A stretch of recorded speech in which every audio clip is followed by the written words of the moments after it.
Alors, quand on fume, on a le monoxyde de carbone qui vient remplacer l'oxygène, qui a pour première conséquence une hypoxie, c'est-à-dire que nos organes respiratoires sont moins oxygénés, ce qui entraîne tout simplement une diminution des capacités respiratoires. Liée à cette diminution des capacités respiratoires, on a une fatigue chronique qui s'installe et de ce fait une résistance à l'effort physique qui se fait moindre, entraînant une altération des fonctions musculaires. Parallèlement, on a aussi la fréquence cardiaque qui vient à s'augmenter, provoquant des problèmes de souffle, l'endurance physique qui se fait moindre et au long terme qui peut provoquer des AVC et infarctus du myocarde.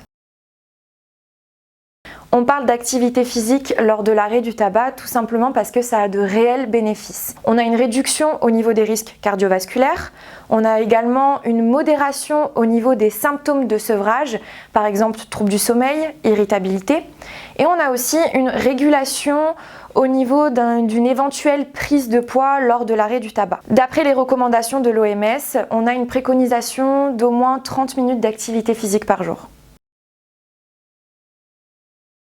L'activité physique pendant le sevrage tabagique a montré justement une réelle diminution des symptômes de sevrage liés à l'anxiété, l'irritabilité, au stress, également aux troubles du sommeil, aux affects négatifs, également aux envies irrésistibles de fumer qu'on appelle le craving. Lorsqu'on fume, les apports en nicotine ont un effet laxatif, donc il est possible que pendant le sevrage tabagique, on ait des problèmes de constipation et justement l'activité physique peut permettre de réguler le transit intestinal et de retrouver un transit intestinal normal. L'activité physique est une vraie aide précieuse au sevrage tabagique, tout simplement parce que c'est un facteur de motivation où on vient se fixer des objectifs, où on vient à occuper notre corps, notre esprit et tout simplement à être fier de soi.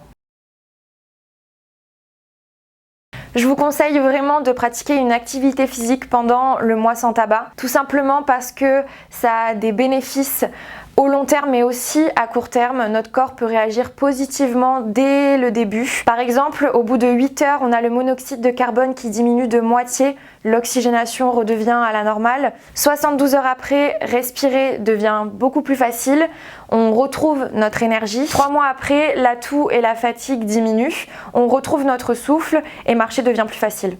Donc pratiquer une activité physique régulière pendant le mois sans tabac permet de réduire la frustration et donc d'augmenter vos chances d'arrêt tout en maintenant une santé physique et mentale optimale.